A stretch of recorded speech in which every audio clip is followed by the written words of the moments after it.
Question Lakshman जी की FIIs क्या करेंगे। मेरे जितने लिमिटेड दोस्तों से बात होता है जो एफआईआईज में बैठे हैं, के लिए भी हम जैसे रिएक्ट कर रहे हैं उनके लिए भी यही है। ये कंप्लीटली एक अननोन टेरिटरी में घुस गए हैं। अब क्या होगा, कहां पे क्या करेंगे, उनको भी मतलब समझ सही ढंग से नहीं आ रहा है। तो मैं तो एक्चुअली प्रैक्टिकली ग्राउंड में जो देख रहा हूं कि सब लोग मतलब वेट कर रहे हैं, वॉच कर रहे हैं, क्या कर सकते हैं क्या नहीं कर सकते हैं। कोई लॉन्ग टर्म तो छोड़िए, मीडियम टर्म वो भी छोड़िए, शॉर्ट टर्म स्ट्रेटेजी भी नहीं बना पा रहे। नहीं, लेकिन एक चीज तो मान के चल रहे हैं आप लोग, अनुराग जी आप भी ध्यान दीजिएगा कि फार्मा में आप भले ड्यूटी लगा दीजिए, लेकिन ड्यूटी लगाने की धमकी दे दीजिए, लेकिन पूरा फार्मा बना लेंगे यूएस में, ये संभव है नहीं। और बना भी लेंगे तो लंबा समय लगेगा, बड़ा महंगा पड़ेगा। आप पूरा दूसरा अप्रैल गारमेंट हो, नाइकी हो, जो एग्जांपल आपने दिया, बना तो सकते नहीं है। तो बजाय कि इस तरह के एक तरफा हथियार चलाने के, आपके पास बहुत सारे प्लेटफॉर्म होते हैं। बायलैटरल ट्रेड एग्रीमेंट करिए, एक देश से बात करिए। और यूएस तो इतनी बड़ी कंट्री है, उसकी बातों को अनसुना तो कर नहीं सकता। एक बार बोलेंगे कि आप इधर कर दीजिए, नहीं तो हम यहाँ ये काम करने जा रहे हैं, अपने आप सब कर लेंगे। भारत ने तो बजट में पहले ही ड्यूटी घटा दी। तो इस तरह का हथियार चला करके आप पहले अपना इतना नुकसान कर लीजिएगा, फिर कहेगा नहीं जी अब तो हम ठीक हो गया, फिर से वापस करते हैं, तो ये बड़ा ही गड़बड़ हो जाएगा पूरा। क्यों? हाँ, तो लक्ष्मण जी देखिए, अच्छा इसमें दो डायरेक्शनल बातें हैं, बट पहले मैं एफआईज का बात बाद में करते हैं। बट पहले हाँ, ये हाँ। जो आपने टैरिफ की बात कही, देखिए हम्म। थोड़ा अनफेयर गेम चल रहा था वर्ल्ड में, राइट? अब इंडिया का ट्रेड देख लीजिए। इंडिया में नैरेटिव क्या चला रखा है लोगों ने? देखिए हमारा तो एवरेज टैरिफ 11% है, यूएस का 4% है, 6-7% का ही तो डिफरेंस है, क्या बड़ी बात है? This is a this is a false story. India auto पे, कार्स पे 110% टैरिफ लगाता है, इंपोर्टेड टैरिफ, इंपोर्टेड कार्स पे। उसको काउंट नहीं करें। बाकी सब लग्जरी आइटम्स पे 100, 150, 200% का टैरिफ है, वो आप काउंट नहीं करें और बोले देखिए हमारा टैरिफ तो 11% है। ये सब नॉनसेंस है। Reality is free trade both sided होता है, and that's where I think अब कॉन्वर्सेशन जब होगा तो वो कहेंगे कि ये 40 बिलियन का गुड्स डेफिसिट है, ठीक है छोटा है, लेकिन द पॉइंट इज 90 बिलियन के ट्रेड में, गुड्स में 40 बिलियन का डेफिसिट है इंडिया का। तो कुछ तो इंडिया रोक रहा है ना आने से। तो आई थिंक वो एक गोल है जो आप सब अचीव कर लेंगे, राइट? क्योंकि उसमें छोटी इकोनॉमीज को नुकसान ही होने वाला है अगर वो नहीं करते हैं तो। और वो पहले कोई इग्नोर करता था, अब ये इग्नोर करने को तैयार नहीं है, राइट? तो पहला तो ये मैं बता दूं, बिकॉज ये जनरली इसका डिस्कशन कम होता है इंडिया में। वो बोलते हैं देखिए हमारा तो फेयर है, पता नहीं वो क्यों गलत लगाया है 26-25%। मैंने हर जगह सुन लिया ये सब, ये you know this is this kind of this is a very false narrative, right? तो इंडिया पे 26% ठीक लगा है, आप देखिए उसके जाकर के टैरिफ, और बहुत सारे लोग साथ फिर में जब टैरिफ कैलकुलेशन हाँ। करिएगा ना अनुराग जी, तो थोड़ा सा ये भी कैलकुलेट करिएगा कि हमारे से रॉयल्टी के तौर पे कितना कुछ ले जाते हैं, वो भी तो आपकी आमदनी सर है। दो सिर्फ सर ड्यूटी दो ड्यूटी हाँ, देखेंगे। मैं नहीं नहीं मैं बता देता हूँ। 33 बिलियन का सर्विसेज एक्सपोर्ट्स करता है इंडिया। उसमें हमारे बीपीओ, आईटी, टेक्नोलॉजी कंपनी सब आती हैं। यूएस करता है 24 बिलियन का सर्विसेज एक्सपोर्ट्स इंडिया को। उस 24 बिलियन में 2 बिलियन की रॉयल्टी है, और 12 बिलियन का यूएस ट्रैवल है इंडिया से लोगों का। तो अगर उसको नापेंगे तो लक्ष्मण जी फिर उसमें फिर बात फिर गहरी हो जाएगी।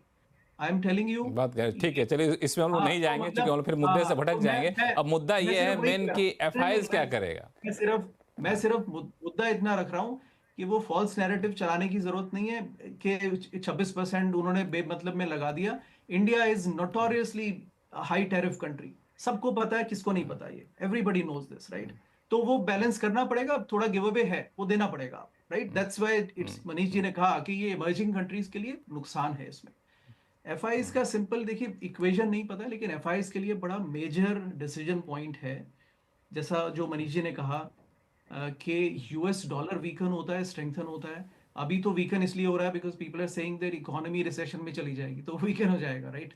लेकिन टैरिफ्स की वजह से वो स्ट्रेंथन भी हो सकता है, राइट? तो वो दोनों नैरेटिव चल रहे हैं, कौन सा जीतता है वो नहीं पता। अगर बाकी कंट्रीज ने दे दिया वो फ्री ट्रेड तो फिर स्ट्रेंथन हो जाएगा।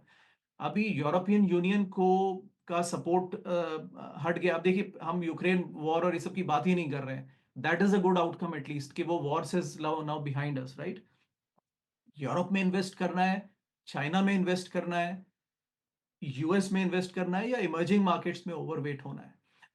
ये कंपेरेबल मार्केट्स नहीं है, लेकिन एक ओवरवेट अंडरवेट की सिचुएशन हर एफआईआई के पास में है and they don't have a very clear answer. But एक आंसर जरूर लग रहा है कि इसमें चाइना का वैल्यूएशन पर्सपेक्टिव से वो बहुत सस्ते थे। यूरोप फिजिकल स्पेंडिंग की तरफ जा रहा है तो उन्होंने डेट लेना है, तो उनके यहाँ एक स्पेंडिंग बूम आएगा जो यूएस ने 4 साल से चला रखा है। और यूएस अगर प्राइवेट सेक्टर को स्ट्रेंथन कर पाता है तो वहां भी बदलाव हो सकते हैं। We will see who wins, but I will not bet my money on Europe. Europe 2009 नहीं। से 1% पे ग्रो कर, 1% 2009 से ऐसी इकोनॉमी पे if somebody tells me that they will turn around the ship, ऐसा नहीं होने वाला, मुझे नहीं लगता। Stay bullish. मैं और थोड़ा सीधा सवाल पूछता हूँ अनुराग जी, फिर मैं संजय जी के पास जाऊंगा कि भारत में क्या एफआईआईज आएंगे, इसके पक्ष में मैं एक दलील देता हूं, जो कि आप तो बिल्कुल मार्केट पर्सपेक्टिव से देख रहे हैं कि यूएस के साथ बाकी दुनिया के देशों को देख लीजिए, लेकिन आपने एक चीज़ नोटिस किया है कि ट्रम्प 2.0 में पूरी दुनिया में भारत एकमात्र ऐसा देश था जहां पे सबसे पहले यूएस के ट्रेड नेगोशिएटर पहुंचे थे। पूरी टीम यहाँ पे आई थी, 4 दिन 5 दिन रही थी, नेगोशिएट करके गई है। तो इट मीन्स यूएस का ट्रेड नेगोशिएशन अगर किसी देश के साथ सबसे पहले होने जाएगा तो भारत के साथ हो सकता है। तो ये सब कुछ आकर्षक पॉइंट हैं। अब कितना क्या होगा वो तो आप लोग ज़्यादा बेहतर जानते होंगे। तो क्या ये सब चीज़ें एफआईआईज को आकर्षित करेंगी? नहीं, एक स्टेटमेंट ऐड करूंगा। देखिए वो बातें हर जगह करते हैं, लेकिन हम वो इंडिया में वही क्लिप लेके चलाते हैं। देखिए इंडिया की बात हो रही है, देख उसको कॉन्टेक्स्ट में रखिए। कोई किसी से कोई खास प्रेम नहीं है, खास दुश्मनी भी नहीं है, right? It's just a broader context. FII flow के बारे में मैंने जो एक ट्रेंड सीखा है वो मनीष जी के बातों से सीखा है। पिछले 2 साल से हम उससे ज्यादा समय से चर्चा कर रहे हैं। उन्होंने जो रिसर्च की है कि कैसे 2012-13 में वो पीक हुआ एफआईआई होल्डिंग्स, और उसके बाद ग्रेजुअली वो अब 22% से अब 15-16 पे 15% पर आ गया है। उसका कॉन्टेक्स्ट क्या है? How when $100 flows from US and $2 comes to India, उसका क्या फ्लो है, वो उसके बाद ही मैंने ट्रैक किया, राइट? अगर किसी ने नहीं सुना है तो वो उसको सुन लीजिए, कौन से एपिसोड्स में है। कहीं ना कहीं कोशिश करूंगा, मैं भी डालूंगा। उससे बेहतर कोई आपको ट्रेंड फ्लो नहीं मिलेगा। अगर एक ट्रेंड लॉन्ग टर्म ट्रेंड 22% से 15 पर आ गया है, to expect that it will go back to 20, मुझे नहीं लगता, राइट? तो there is a long term story there. बाकी शॉर्ट टर्म में तो टैक्टिकल ट्रेडर्स हैं, वो चलते रहते हैं। बट मेरा मैसेज इंडियन इन्वेस्टर को ये है, देखिए एफआईआई खरीद रहे हैं, बेच रहे हैं, अलग बात है। प्रोमोटर्स की होल्डिंग 48% से 40% पर आ गई है। आईपीओज आप जड़ले से खरीद रहे हैं, वो भी एफआईआईज है, आपको दिखते नहीं है। आप अपना रेट देखिए, आपको अच्छा लगता है खरीदिए, नहीं अच्छा लगता है मत खरीदिए। मनी का कलर नहीं होता, so make your own decisions. Manish Dange ji, आपको जोड़ेंगे?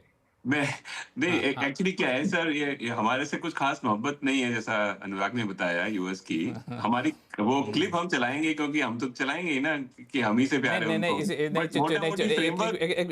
एक मिनट मनीष जी, मैं क्लैरिफाई कर दूं मनीष जी और अनुराग जी दोनों आदमी को कि ये क्लिप इसलिए नहीं चलाया क्योंकि हमारे यहाँ है। ये फैक्चुअली करेक्ट है कि ट्रम्प 2.0 में पहला नेगोशिएटर टीम कोई पहुंचा तो इंडिया में आया था, उसके बाद बाकी देशों में गए।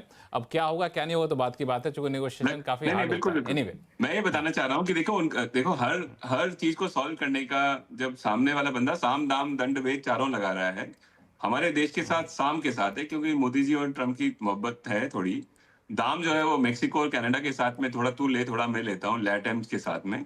दंड जो है वो ऑफ कोर्स आप को सॉर्ट ऑफ चाइना के साथ करना चाह रहे हैं, वो 50% टैरिफ कर दिया। और भेद जो है वो यूरोप के साथ करना चाह रहे हैं कि तुम हमारे साथ नहीं रहोगे तो हम रशिया के साथ हो जाएंगे। तो वो साम दाम दंड भेद चारों जो चाणक्य जी ने समझाया, वो चारों डिस्प्ले है अभी। तो हम साम के पार्ट हैं, वो अच्छी बात है, लेकिन ऑब्जेक्टिव सेम ही है कि आपसे ही निकलवाना है, आपका टैरिफ कम करवाना है ना? तो तो लेकिन उसमें बहुत बड़ा फर्क नहीं है। और कई बार क्या होता है ना कि मोहब्बत से ज्यादा डर लगना चाहिए दुश्मनी से। बिल्कुल बिल्कुल, आपने सही कहा कि मोहब्बत से ज़्यादा डर लगना चाहिए, थप्पड़ से नहीं लगना चाहिए। आपने सही कहा। संजय सिन्हा साहब, ये इस डिस्कशन में आप क्या पॉइंट जोड़ेंगे? चूंकि इसमें एक सवाल मेरे पास उठा, जो उन्होंने कहा कि दंड जो है चाइना के साथ दंड वाली नीति अपना रहे हैं। चाइना ने तो उलट के कह दिया कि हम भी ड्यूटी लगाएंगे 10 तारीख से जी।